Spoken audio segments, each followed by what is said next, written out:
Madame, Monsieur, bonjour. Merci de regarder la Matrix, votre web TV généraliste.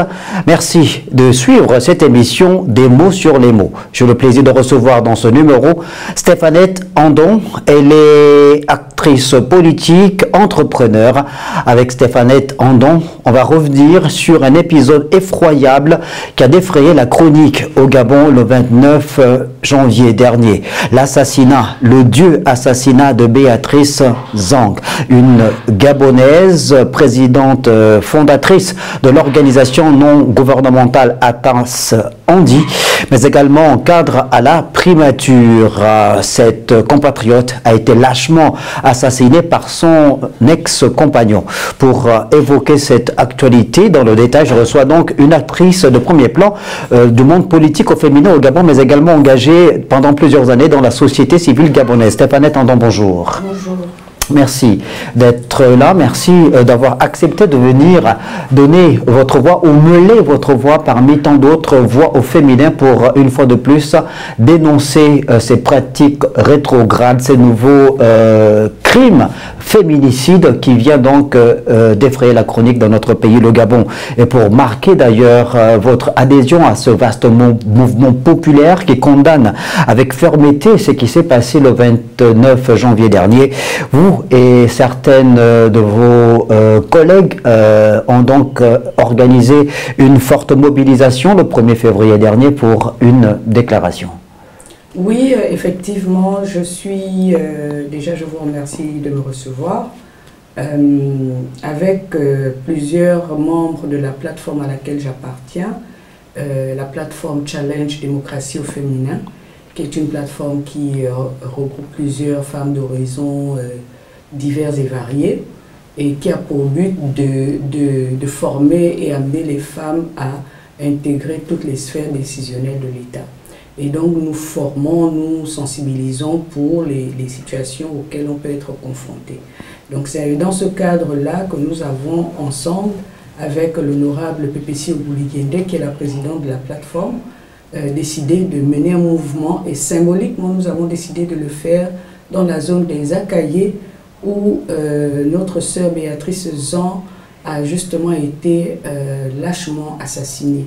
C'était pour commémorer sa vie, mais c'était aussi pour interpeller les plus hautes autorités quant au caractère violent et déshumanisant de l'acte qui a été posé, parce qu'elle était une actrice valeureuse qui militait pour la cause des femmes de façon générale, mais singulièrement pour la personne handicapée, et son pédigré en la matière était connu dans notre pays. Alors, on a tout de suite constaté la vague de consternation, d'indignation, les marques de reconnaissance à l'endroit de Béatrice Zang. On rappelle évidemment qu'elle était donc fondatrice d'une organisation non gouvernementale, Atas Andi, qui prenne en charge les personnes vivant avec un handicap bien connu au Gabon, considérée comme une femme inspirante.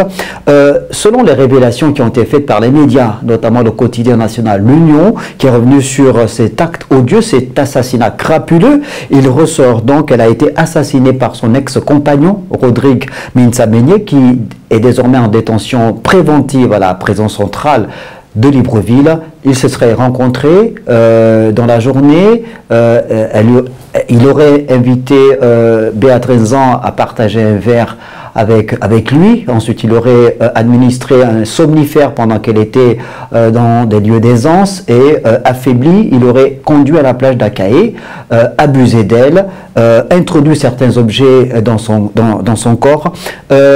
Stéphanette Andon, ce qui est troublant, au-delà de l'acte audio posé, c'est le profil de l'assassin. C'était son compagnon, mais surtout connu sur les réseaux sociaux comme étant un coach en développement personnel. Comment expliquer qu'un coach en développement personnel puisse finalement perdre le nord, comme on dit? Oui, effectivement, c'est assez déplorable de constater que quelqu'un qui supposément serait une solution pour la société, accompagnerait des personnes qui sont en difficulté et parlerait beaucoup des blessures émotionnelles, n'ait pas lui-même été capable de s'appliquer à lui l'évangile qu'il prêche, pour parler de cette façon-là. Maintenant, il faut dire ici que c'est choquant. C'est choquant.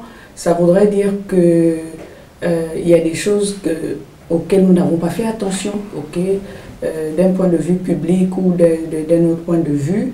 Parce qu'aujourd'hui, avec le recul, lorsqu'on va sur la page de ce monsieur, on se rend compte qu'il a fait part d'un certain nombre de faits, de sévices qu'il a subis, de traumatismes dont il a été lui-même la victime. Et malheureusement, cela n'a pas suffisamment interpellé afin que lui-même soit pris en charge, au-delà du fait qu'il soit un coach. Sans vouloir défendre ce monsieur, ce que je peux dire, c'est que c'était lui-même une victime, hein, c'est-à-dire qu'un médecin peut tomber malade, un psychologue peut avoir des crises psychologiques. Donc, je ne défends pas, mais je peux comprendre qu'il est à un moment ou à un autre de son parcours fait une grosse sortie de piste qui, malheureusement, dans le cas d'espèce, après il a une vie et qui n'était pas une vie comme les autres, une vie qui était impactante. Alors, Rodrigue Mensah-Meignier, l'assassin de Béatrice Zang, on l'a dit, est en détention préventive à la prison centrale de Libreville. Il sera évidemment jugé après l'acte odieux commis. Mais revenons sur cet énième assassinat dont une femme a été victime, une violence faite aux femmes de plus dans notre pays. Ces dernières années, on avait cru le Gabon avait fait un bond qualitatif en matière de protection des droits de femmes. Quand vous réalisez ce qui s'est passé sur la personne de Béatrice Zang, entre autres, puisqu'il y a d'autres violences auxquelles les femmes sont confrontées au quotidien, notamment les violences conjugales dans notre pays quasiment chaque mois, est-ce que ça vous fait peur? Bien sûr que ça fait peur. C'est l'une des raisons majeures pour lesquelles nous, au niveau de la plateforme démocratie au féminin, Challenge démocratie au féminin, que nous avons tenu à faire une déclaration pour interpeller l'opinion nationale et internationale et les plus hautes autorités de notre pays pour dire il faut que ça s'arrête. Nous en avons marre d'être des victimes, des personnes qui sont supposées nous aimer, qui sont supposées nous protéger et donc être à nos côtés. Nous nous rendons compte que les personnes qui sont supposées nous aimer deviennent nos bourreaux. Et il faut que ça s'arrête. Et c'est pour ça qu'aujourd'hui, en termes de dispositifs juridiques, notre pays a tout ce qu'il faut. Toutes les lois, la dernière en date, c'est la loi 006 de 2021 qui porte sur l'élimination des violences faites aux femmes, qui est pour moi l'un des textes juridiques les plus complets en matière de protection des femmes, des violences faites aux femmes.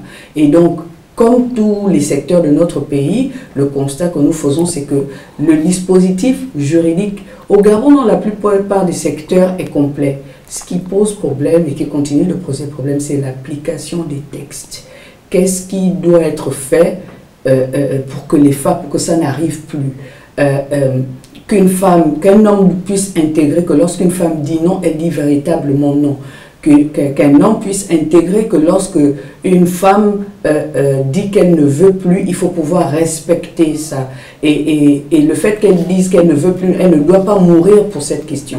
Donc, pour nous, nous nous rendons compte que, alors que nous pensions avoir évolué, ben, nous avons fait 50 ans, des pas 50 ans en arrière. C'est-à-dire que pour nous, ce sont des actes moyenâgeux qu'on ne pouvait plus imaginer au Gabon en 2025.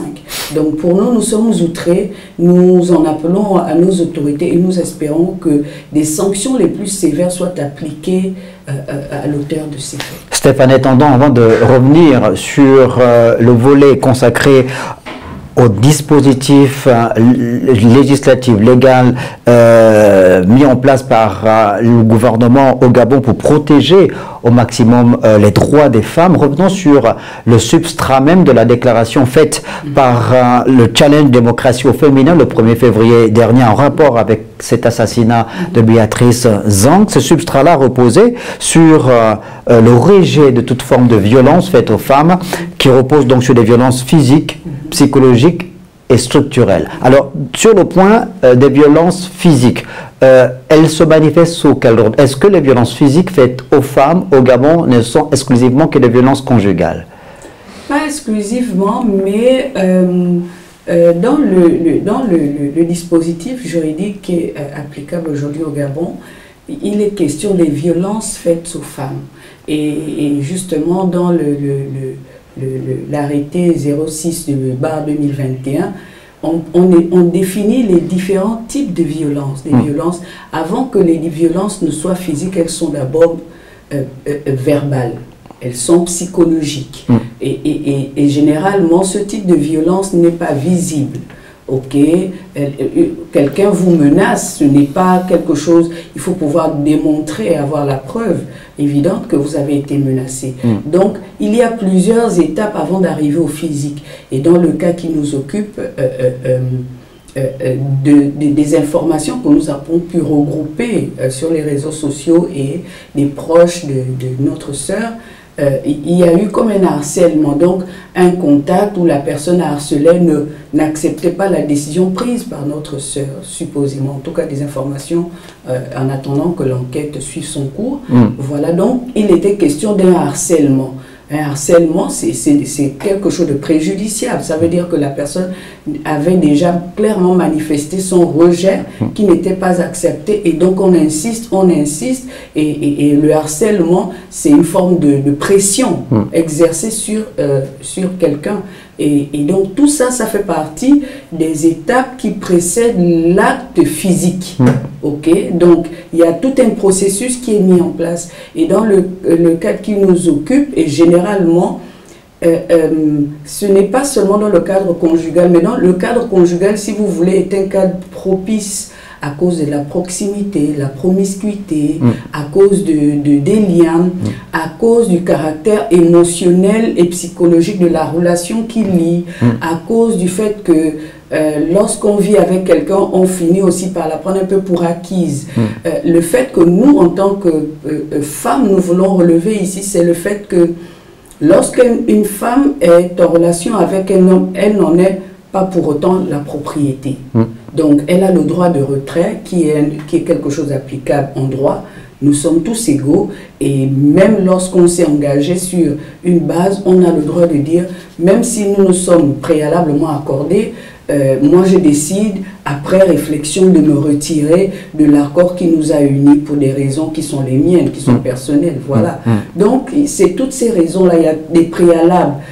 Généralement, avant l'acte physique, il y a des actes, des non-dits, des sous-entendus et parfois des signes avant-coureurs qui peuvent être perçus ou non et qui conduisent à l'acte fatal qui a malheureusement emporté la vie de notre sœur. Et puis il y a évidemment ces violences qui sont exercées sur la personne physique de ces femmes sur le plan sexuel, parce que la plupart des violences le sont sur le plan sexuel, harcèlement sexuel à la maison, à l'école, à l'université, au travail. Plusieurs femmes ont d'ailleurs davantage ces dernières années élevé la voix pour dénoncer ces harcèlements dont elles sont victimes sur leur lieu de travail, dénoncer ces fameuses promotions canapé dont on entend souvent parler. Comment comprendre que l'homme gabonais ait du mal justement à pouvoir tordre le cou à ce genre de pratique? À mon humble avis, je n'ai pas ici la prétention d'avoir fait toutes les recherches, mais de mes lectures et de mon observation en tant que gabonaise, je pense me focaliser sur deux aspects. Le premier aspect pour moi, c'est que dans notre société et dans notre société culturelle, peu importe, toute ethnie confondue, il y avait la notion de préparation des hommes, l'initiation. où les anciens, les patriarches, transmettaient aux hommes ce qu'est être un homme. Qu'est-ce qu'un homme est autorisé à faire, qu'est-ce qu'un homme n'est pas autorisé à faire, c'est quoi être un mari, un époux. Donc il y avait cette transmission-là d'un certain nombre de valeurs et de connaissances. Aujourd'hui, beaucoup de ces pratiques-là qui consolidaient notre société, ont disparu. Est-ce que ce sont nos patriarches qui se sont désengagés? Je ne sais pas. Est-ce que ce sont les hommes qui n'ont pas su s'approprier ces valeurs et les perpétuer? Possible. Après, ça reste à discuter. Donc ça, c'est pour moi le premier axe sous lequel, pour moi, nous avons péché en tant que société. Ensuite, il y a le fait que plusieurs hommes, dans leur perception, estiment qu'une femme, et ça c'est vraiment une question de perception, estiment qu'une femme, c'est le sexe faible, elle est accessible, c'est un peu comme une propriété, c'est une chose qu'on peut avoir à souhait et qu'en réalité, elle n'a pas son mot à dire. Et c'est ça dénote pour moi de la faiblesse de notre dispositif judiciaire qui n'a pas encore peut-être mis tous les mécanismes en place pour pouvoir sanctionner, parce que je crois qu'avec la sanction, il y aurait un peu plus de recul, mais je crois qu'il faut qu'on continue de faire un vrai travail de sensibilisation, parce que parfois, quand vous en parlez même avec des hommes, hier encore sur une plateforme, j'ai discuté avec quelques hommes qui m'ont dit, oui, vous savez, de temps en temps, parfois une femme, 1-2 gifles, ça ne fait pas, c'est pas mauvais. En 2025, vous avez des hommes qui pensent comme ça, et des hommes qui occupent des fonctions, ou qui ont des prétentions à occuper des fonctions dans les hautes institutions de notre pays. Vous pouvez imaginer la psychologie, mais voilà où on en est. En tant qu'actrice politique, je peux vous dire que même dans la sphère politique, c'est difficile. Nous sommes parfois marginalisés parce que nous sommes des femmes, pas pour le débat d'idées.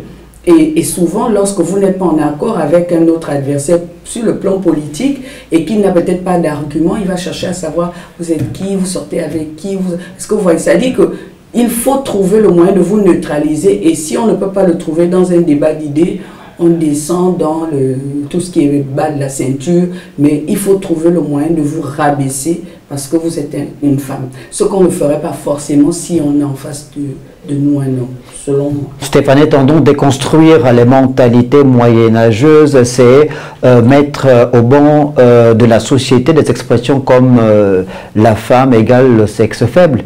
Oui. Oui, ou la place de la femme, c'est à la cuisine. Voilà, des expressions comme ça, ce sont des expressions qu'il faut déconstruire. Mais quand on déconstruit, il faut rebâtir.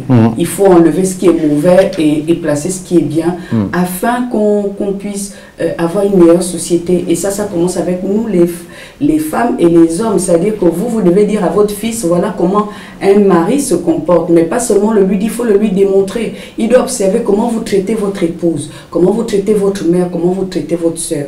Si vous le faites bien, vous traiterez bien la fille d'autrui. Stéphanie Tendon, alors vous aviez en début d'émission fait le point sur les différents instruments ratifiés par le Gabon sur le plan national et international. Vous avez évidemment évoqué la Convention pour l'élimination de toute forme de discrimination à l'égard des femmes, la CEDEF, la résolution 1325 sur les femmes, la paix et la sécurité du Conseil de sécurité des Nations Unies, la loi numéro 006/2021 portant sur l'élimination des violences faites aux femmes en République gabonaise et la loi numéro 038/2008 relative à la prévention et à la lutte contre les mutilations sexuelles féminines. Alors, quand on a de tels instruments, mais qu'on se retrouve dans cette situation de déviation comportementale, des violences faites aux femmes qui s'aggravent, faut-il emmener le gouvernement à véritablement pratiquer la tolérance zéro par rapport à ce genre de crimes? Absolument, et vous venez de le dire. Et ce n'est pas, et on ne le dira jamais assez. C'est-à-dire que, en termes de textes et de dispositifs juridiques dans notre pays, M. Stélange Pombo, nous avons tout ce qu'il faut. Ce que nous attendons aujourd'hui des plus hautes autorités, aujourd'hui qu'il y a maintenant un ministère de la femme et de l'enfance, ce qui est très bien. Nous exhortons nos autorités à mettre en place des mécanismes, que le ministère de la femme et de l'enfance travaille en étroite collaboration avec le ministère de la justice. Sous d'autres cieux, il y a ce qu'on appelle chez les anglophones le restraining order, l'ordre de restriction. C'est-à-dire que lorsque vous avez un problème ou une incompréhension avec votre conjoint, la loi lui impose de ne pas s'approcher de vous de 100 mètres, sinon il est interpellé par la police. Ça, c'est ce qui se fait chez les autres. Ils vivent les mêmes choses, mais ils ont des mécanismes. Maintenant, peut-être que nous n'avons pas les moyens, les moyens pour pouvoir implémenter ce type de dispositif, mais nous pouvons adapter le dispositif et les moyens que nous avons en fonction de notre contexte, en fonction de notre milieu. Une femme a le droit de dire non, il doit y avoir une périodicité. Moi, j'irais même très loin. Est-ce qu'on ne pourrait pas mettre en place une espèce de brigade pour tout ce qui est violence faite aux femmes et même aux hommes? Il y a des hommes qui vivent aussi des violences et qui ne se plaignent malheureusement pas parce que l'ego ou parfois la société n'accepte pas qu'un homme puisse être en faiblesse et dire ma femme me frappe ou ma femme abuse de moi psychologiquement. Plein d'hommes font des AVC sous les abus de leur compagne. Ça aussi, il faut pouvoir le dire. Mais nous disons qu'aujourd'hui, il est inconcevable avec un tel dispositif juridique que nous continuons d'avoir. Il faut que notre gouvernement aille beaucoup plus loin. Maintenant, je ne vais pas cracher, je ne vais pas jeter le bébé avec l'eau du bain. Il y a déjà des choses qui sont faites. On a le centre multisectoriel de Nzayon, qui est une espèce de centre d'accueil qui accompagne les femmes. Il y a un suivi psychologique, médical, selon sur les dernières 2 ans. Près de 1800 femmes ont été reçues. Il y a un numéro qui est disponible, c'est le 1404 que les femmes doivent connaître. Le centre est ouvert 24/24, 7/7. Donc les femmes ont un endroit en cas de difficulté où elles peuvent aller et sont prises en charge le temps de rebondir. Donc ça c'est déjà bien et je le dis ici parce que c'est factuel, c'est vérifiable, le centre est à Nzayon. Maintenant nous pensons que ce n'est pas suffisant. Lorsque la dame va au centre de Nzayon, qu'elle est suivie pendant 2 ou 3 jours, pendant que son mari, qui lui est en colère en disant « moi je t'ai doté, tu es qui pour dire que tu me quittes » et qu'il a peut-être affûté un couteau et qu'il la suit, peut-être par les réseaux sociaux ou je ne sais pas. Comment on fait? Comment on fait pour éviter la prochaine Zan Béatrice dans ce pays? Voilà, nous, nous voulons interpeller ici nos leaders et nos autorités pour dire, moi aujourd'hui en tant que femme au Gabon, je me sens en danger, même avec mon compagnon. Parce que je me dis, oui, même aujourd'hui, qui me dit qu'il ne va pas m'égorger demain? Vous comprenez un peu? Et donc ça, ma fille, ma nièce, ma petite soeur ne doit pas vivre dans la psychose de se dire cet homme aujourd'hui, mais potentiellement, il pourrait devenir mon bourreau. Et il faut que ça s'arrête. Et donc, il faut que notre système judiciaire aille beaucoup plus loin que ce qui est mis en place. Oui, des efforts sont faits, nous ne le réfutons pas, mais nous pensons qu'à cause de la recrudescence des meurtres crapuleux et d'une violence inouïe, il faut aller beaucoup plus loin. Il faut vraiment aller beaucoup plus loin parce que si ça continue, je vous dis, et ça même ce sont des cas connus, vous avez des cas qui ne sont pas connus et les dames meurent dans les maisons et puis voilà. Ce sera ma dernière question, Stéphanette Andon. Aller plus loin, c'est appliquer la loi dans toute sa rigueur. Dans toute sa rigueur. Dans toute sa rigueur, dans toute sa fermeté.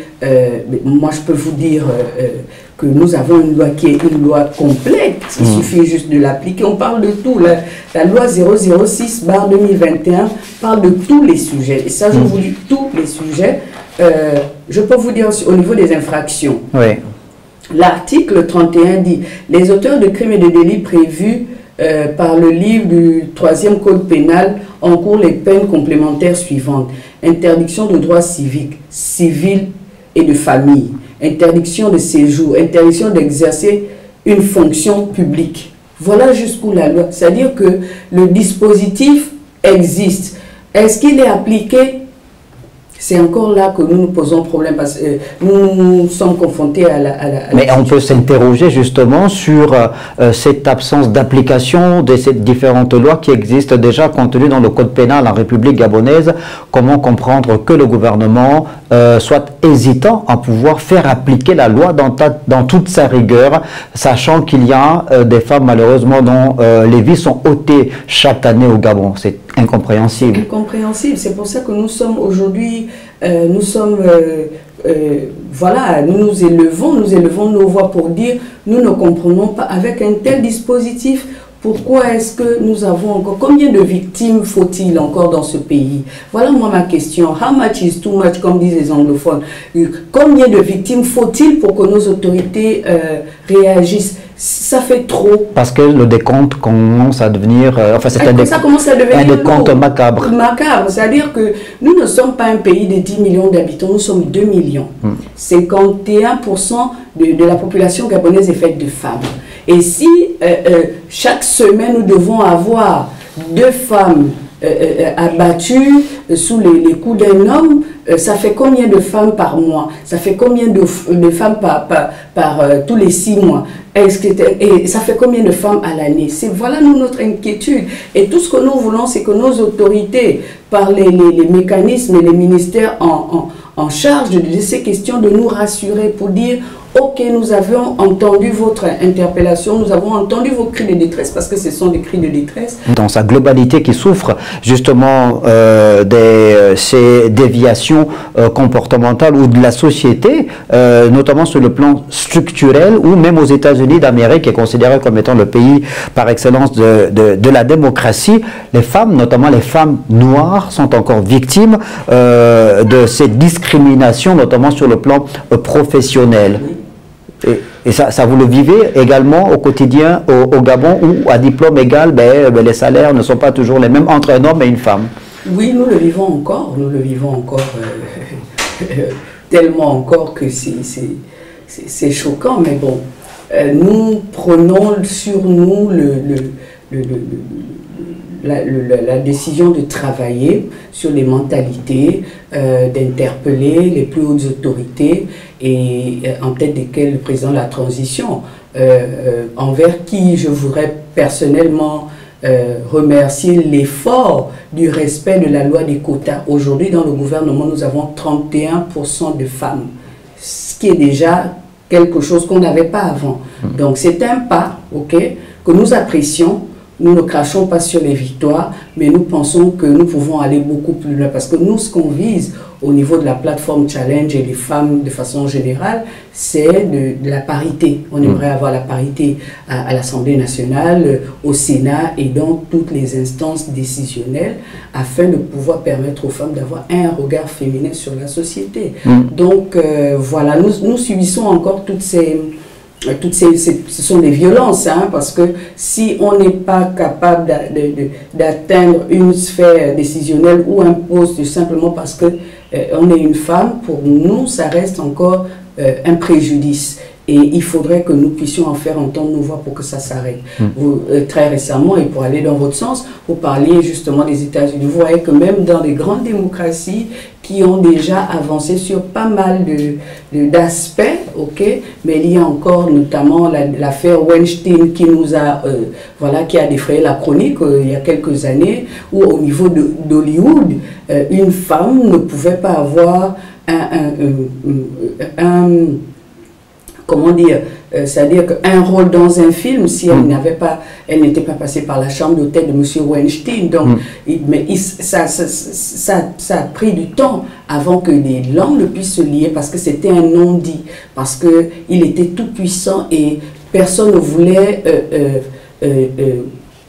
confronter celui qui souffrait du syndrome de Dieu, qui estimait que c'est lui qui fixe les règles et tout le monde s'aligne. Donc, même dans ces cas-là où il pensait avoir tous les pouvoirs, jusqu'à ce que il y ait l'acte de trop, la violence de trop, qui malheureusement aujourd'hui l'a conduit en milieu carcéral. Donc nous croyons que si au niveau des États-Unis il y a encore des difficultés, au Gabon, forcément il y en aurait encore. Après, ça peut prendre plus de temps à cause de nos lourdeurs culturelles, à cause de, voilà, d'un certain nombre de choses qu'il faut déconstruire. Moi, je suis profondément ancrée dans ma culture, mais je crois que la culture devrait évoluer avec l'air du temps. Garder son essence, mais arrondir les angles là où c'est nécessaire pour qu'il n'y ait pas de violence et de préjudice causés à l'une ou l'autre partie de la communauté ou du clan. C'est un point très important que vous venez de soulever et de détailler, Stéphanie Nandon, justement, en parlant de traits culturels encore très présents dans nos sociétés, notamment les sociétés africaines bantoues, pour ce qui est du cas du Gabon, justement. Alors, on sait que les droits des femmes, ce sont des droits qui ont été revendiqués depuis plusieurs décennies par les femmes à travers le monde, le droit de jouir de leur droit civique, par exemple.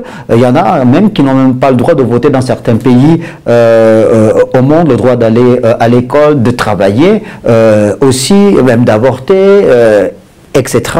Alors, est-ce que ce problème qui se pose avec acuité encore dans nos sociétés aujourd'hui peut être, je ne veux pas dire le contre-coup, mais l'émancipation des femmes? Est-ce qu'il y a une mauvaise interprétation de la part de la femme par rapport à cette revendication de son émancipation au sein de la société? Est-ce que son émancipation se fait au détriment de l'homme? Parce que de plus en plus, justement, on revient également à la surface, cette espèce de conflit de leadership entre l'homme et la femme au sein de la cellule familiale. Bon, disons que oui, le monde et nos sociétés ont toujours été régentés par les hommes. Ce sont les hommes qui fixent les lois, ce sont les hommes qui dictent la conduite à tenir, et c'est comme ça depuis la nuit des temps. Sauf que nous, les femmes, ce que nous demandons, c'est plus en tant qu'aide, dans notre essence d'aide, si on s'en tient aux Saintes Écritures, c'est-à-dire que nous sommes l'aide de l'homme, nous ne venons pas pour challenger ou bien pour... Non, nous disons que nous vous avons suivi jusqu'à un certain moment, et aujourd'hui la société ne s'en porte pas mieux. Est-ce qu'on ne pourrait pas aujourd'hui intégrer le fait que nous avons besoin qu'il y ait un regard féminin, que nous avons essayé et nous sommes un peu arrivés au bout de nos capacités, et que nous voulons à part égale, voilà, à compétence égale, à capacité égale, permettre aux femmes également de pouvoir faire un certain nombre de choses. C'est véritablement ça la question. Donc, tout est une question pour moi de perception. Si les hommes perçoivent l'émancipation comme une sorte de danger pour leur leadership, ça pose problème. Mais si les hommes voient l'émancipation des femmes comme un apport, une contribution, et comme quelque chose qui pourrait leur donner un petit répit, ça, ce serait très efficace, et ça apporterait énormément à la société. Après, je crois que c'est pas seulement envers les femmes. Les hommes entre eux sont déjà, c'est très conflictuel, même entre hommes. Sauf que les mécanismes et les codes de communication ne sont pas les mêmes. Vous êtes un homme, vous êtes bien placé pour le savoir. Un homme, quand il a des lectures que j'ai eu à effectuer, quand un homme a une contradiction avec un autre homme, ça va échanger. S'il n'arrive pas à se comprendre, le ton va monter. L'autre en face sait que si on ne trouve pas un moyen de s'entendre, on va en venir aux mains. Ok, donc voilà comment le mécanisme fonctionne chez l'homme. Maintenant, lorsqu'un homme a en face de lui une femme, il a peut-être tendance à machinalement réagir de la même façon. Il va vouloir demander à la femme de se taire, alors qu'elle a peut-être des arguments à faire valoir, et peut-être occulter qu'en face c'est une femme, et donc on ne lève pas la main. Donc il y a beaucoup d'aspects que les hommes doivent revoir, que nous devons collectivement revoir ensemble dans l'intérêt supérieur de notre société, de notre pays. C'est pour ça que nous tenons à nous indigner avec la plus grande énergie pour dire que ce qui est arrivé à notre sœur Béatrice ne doit plus arriver. Et il n'y a pas que notre sœur Béatrice. Il y a aussi une autre dame du nom de Solange Zam qui a été aussi poignardée le 29 janvier dernier, 7 coups de couteau de son époux, alors qu'ils étaient en séparation de corps sur ordonnance du tribunal de Libreville. Vous voyez que pour nous, c'est choquant et nous avons peur d'arriver à la psychose, de se dire, bon, est-ce que le mari, c'est être en couple ou dire à un conjoint qu'on ne veut plus, voilà ce à quoi on se risque aujourd'hui en tant que femme en 2025 au Gabon. Et donc, nous pensons que nous faisons le travail de sensibilisation, le travail de rappeler un certain nombre de choses et d'aller, comme nous le faisons, au fondement. Les hommes ne doivent pas avoir peur d'avoir des femmes qui montent en capacité, bien au contraire. La société se verrait plus stable et ce serait simplement une complémentarité. Un homme et une femme ne sont pas en compétition. Physiquement, vous êtes beaucoup plus fort, beaucoup plus... Et moi, j'ai besoin. Je suis venue dans vos locaux avec un homme parce que je me dis, en cas de, j'ai besoin qu'un homme puisse hausser le ton. La protection. La protection. Dans notre cas, nous, et avec plusieurs organismes de la société civile, nous sommes en train de réfléchir à une série d'actions que nous allons mener pour que nos voix se fassent entendre et qu'il n'y ait plus de mort. Nous disons zéro tolérance pour toutes les formes de violence envers les femmes au Gabon. Stéphanette Andon, merci d'avoir accepté l'invitation de la Matrix, cette chaîne de télé, web télé.